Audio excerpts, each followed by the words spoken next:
Welcome to the AI Research Roundup. I'm Alex. Today we're looking at a paper from the Hugging Face trending list, published on February 15th, 2026, just 2 days ago. It introduces a training paradigm that achieves performance gains of up to 81% in complex multi-step environments by teaching models to explicitly reflect on their mistakes. The paper is titled Experiential Reinforcement Learning. And, as we'll see later, the implications for creating more autonomous and self-correcting agents are really quite significant. To visualize the core concept, Figure 1 contrasts 3 learning paradigms.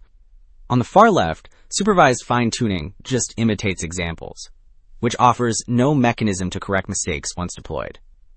The middle panel shows standard reinforcement learning, where an agent learns from trial and error using simple scalar rewards.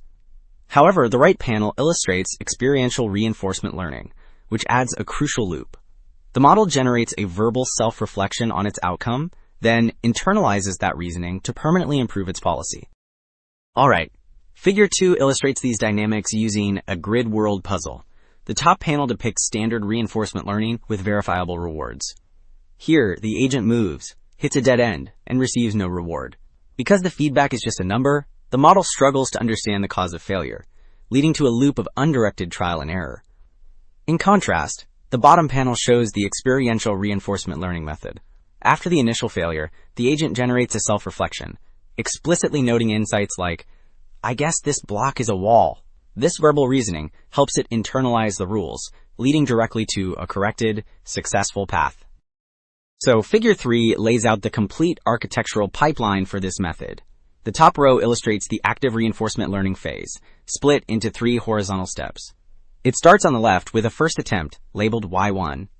If that fails, the middle panel shows the model taking environmental feedback and even memory from past episodes to generate a specific self-reflection.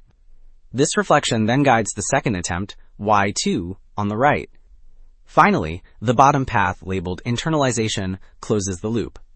The policy uses supervised fine-tuning to learn to produce that successful second answer immediately next time, effectively bypassing the need to reflect once the skill is learned. Well, Figure 5 presents the final evaluation rewards across 3 tasks: Frozen Lake, Hot Pot QA, and Sokoban. The green bars represent experiential reinforcement learning, while the blue bars show the standard reinforcement learning with verifiable rewards baseline.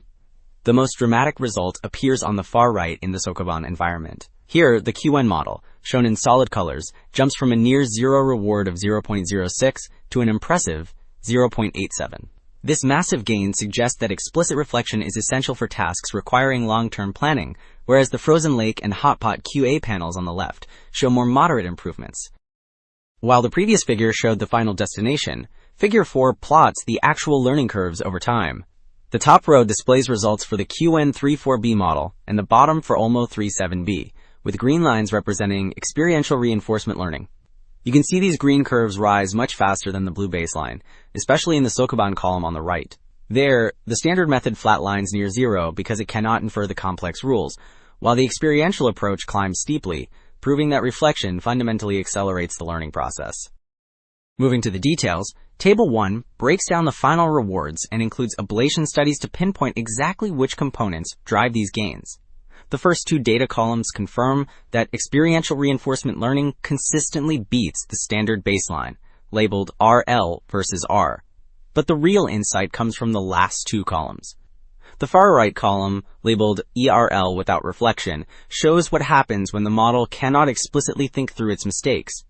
For the QN34B model on Frozen Lake, performance crashes from 0.94 down to 0.60. In contrast, removing memory in the adjacent column causes much smaller declines, proving that active reflection is the primary driver of success. Wrapping up, by shifting from simple rewards to structured self-reflection, agents can master complex tasks where standard methods fail. The approach yielded massive gains of up to 81%. Suggesting that future autonomous systems must learn from experience, not just feedback. That's it for this episode of the AI Research Roundup. I'm Alex. Thanks for listening.